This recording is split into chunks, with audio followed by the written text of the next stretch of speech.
It started with noise. Not the kind you hear every day, but something deeper. Something wrong. Ethan never planned on using his grandfather's old radio.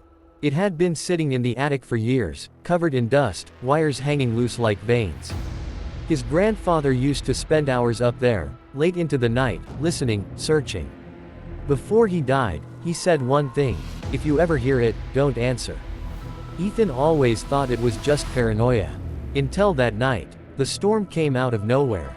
Rain hammered against the windows, thunder shaking the walls. The power flickered once, twice, then went out completely. Silence. Except for the rain. Bored and slightly uneasy, Ethan grabbed a flashlight and made his way up to the attic. He didn't even know why. Maybe curiosity. Maybe something else. The radio was still there. Old. Heavy. Waiting.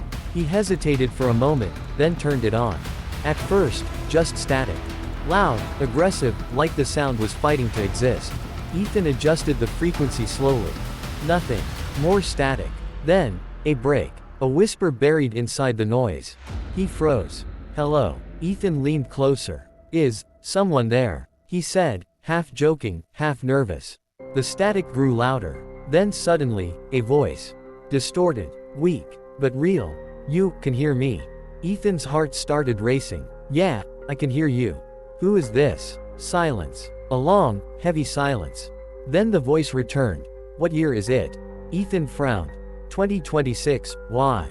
Another pause. Longer this time. And then, a sound that didn't belong. Not static. Not interference. But something like, breathing.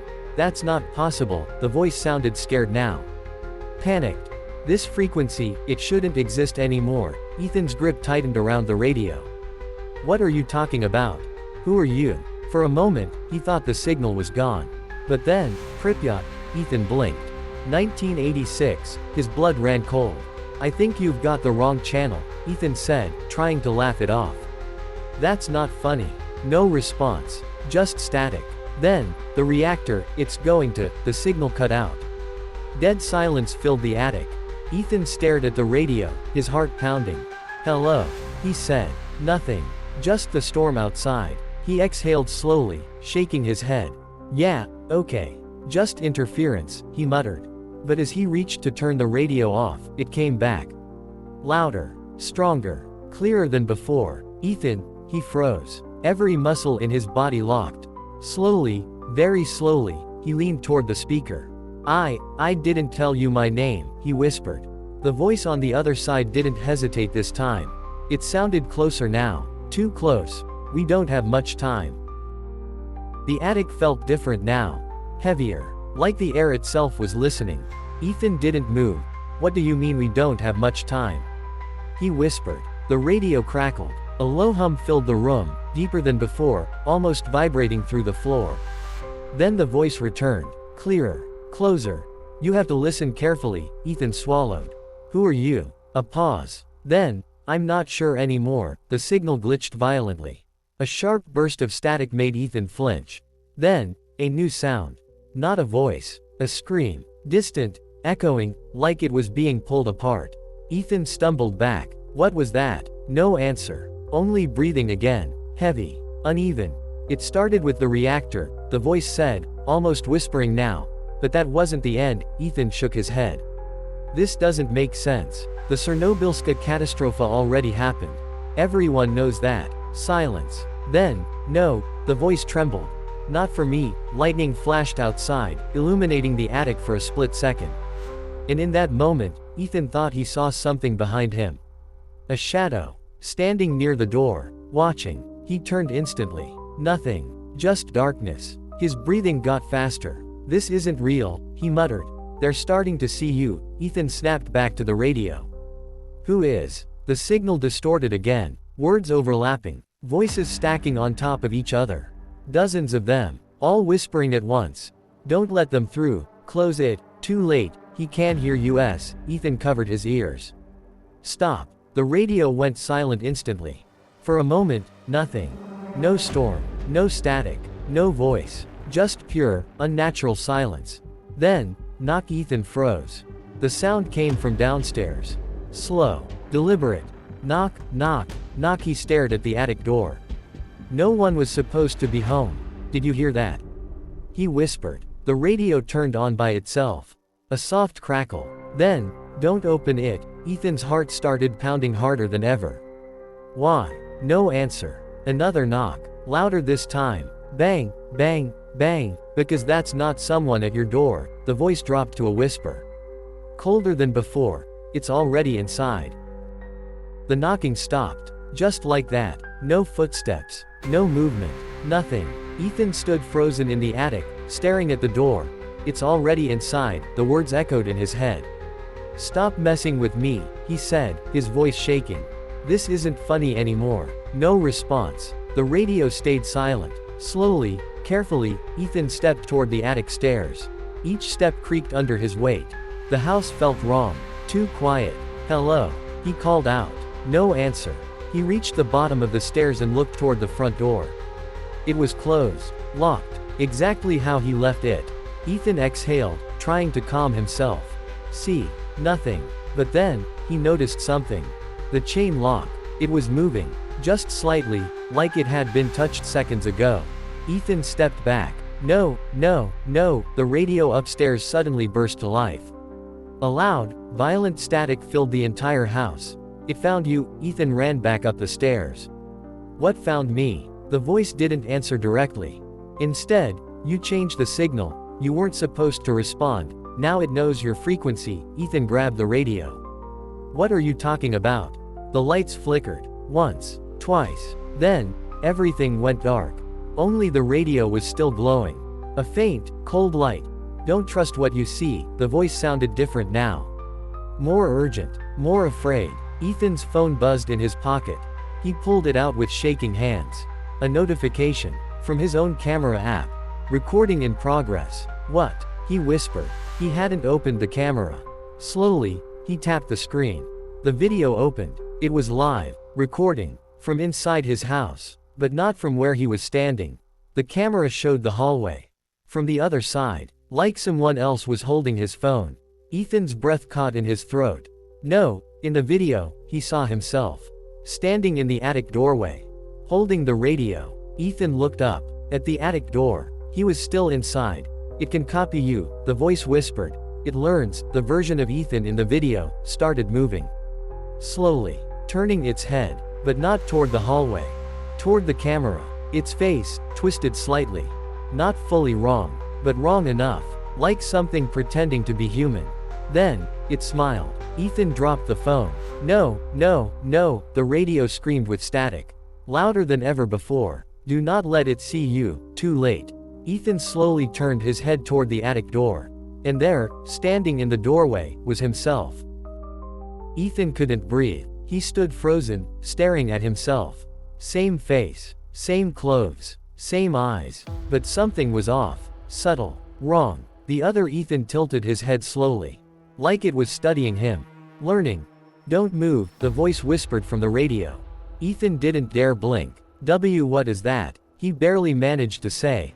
The radio crackled. It's you, a pause. But not your version, the thing in the doorway smiled again. Wider this time. Too wide. Okay, Ethan whispered, trying to stay calm. This isn't real. This isn't happening. The other Ethan took one step forward. The floor creaked. Exactly the same way it would under his own weight. It copies behavior, the voice said. But it doesn't understand it yet. Ethan's hands trembled. What do I do? The radio went silent for a moment. Then, more voices joined in. Layered. Distorted. Like multiple versions of the same person speaking at once. Rule 1, do not acknowledge it. If it knows you see it, it adapts faster. Ethan slowly looked away. His heart was pounding so hard he thought he might pass out. Okay, he whispered. Okay. Rule 2, do not mirror its actions. It learns through reflection. Ethan stayed completely still. He didn't move. Didn't react. Didn't even look. Behind him, he heard footsteps. Slow. Careful. Getting closer. Rule 3, the voice became sharper. Urgent. If it speaks, a pause. Do not answer. Ethan clenched his fists. The footsteps stopped right behind him. He could feel it now. Close. Too close. Then, a voice. His voice. Ethan, every instinct in his body screamed to turn around. To respond. To say something. Anything. But he remembered. Do not answer. The thing spoke again. Closer this time. Right next to his ear. Why are you ignoring me? Ethan shut his eyes tight. Sweat ran down his face. You're the same. The voice sounded hurt now.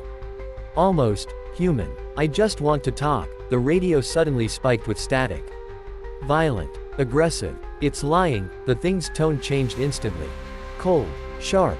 You can't ignore me forever. Ethan's breathing became uneven. His chest felt tight. You opened the signal. A pause. Now something has to take your place. Ethan's eyes widened. No, he whispered under his breath. The radio crackled again. One final warning. There's only one way to stop it. The room went completely silent. You have to break the connection. Ethan slowly turned his eyes toward the radio. Still glowing. Still active. Before it becomes permanent. Behind him, the other Ethan started laughing. Morning came. Or at least, it looked like morning. Ethan stood in the middle of his room, staring at his reflection. Everything seemed normal. The light, the walls, his face. He moved his hand. The reflection followed. Perfectly. For a moment, he smiled. See, he whispered. I'm fine. But something felt off. Not outside. Inside. Memories still didn't sit right. Some felt distant. Others felt inserted. Ethan walked downstairs slowly.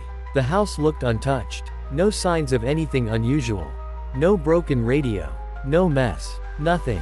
He stopped. That's not possible. He clearly remembered smashing it. He turned toward the living room. And there, on the table, the radio. Perfect. Untouched. Ethan's expression changed. Slowly. Carefully. He approached it. I destroyed you. The radio turned on. By itself. This time, no static. No distortion. Just one voice. Calm. Controlled. No, a pause. You didn't. Ethan froze. You completed it. His heart started racing again. What does that mean? A long silence followed. Then, the connection was never the radio. Ethan stepped back. No, it was you. Everything around him suddenly felt wrong again. The walls. The air. The light. Ethan grabbed his head. No, no, no. Flash. He was back in the attic. Flash. He was downstairs again. Flash. He saw himself, standing still. Not moving. Like a body waiting to be used. There were never two of you. The voice continued. There was only one. Ethan's breathing slowed. Too slow. And now, a pause. You're in the wrong place. Ethan looked up. At the mirror across the room. He saw himself. But this time, the reflection didn't move. It just stood there, watching him. Then, it smiled. Ethan's eyes widened. He tried to move, but his body didn't respond. You're the echo now. The reflection stepped forward. Out of the mirror. And Ethan stayed behind. Trapped. Watching. The other version stretched its arms slightly. Adjusting. Getting used to the body. Then it looked directly at him. One last time. Thanks for opening the signal, and walked away. Ethan tried to scream, but no sound came out. Only silence. And somewhere, far away, a radio turned on.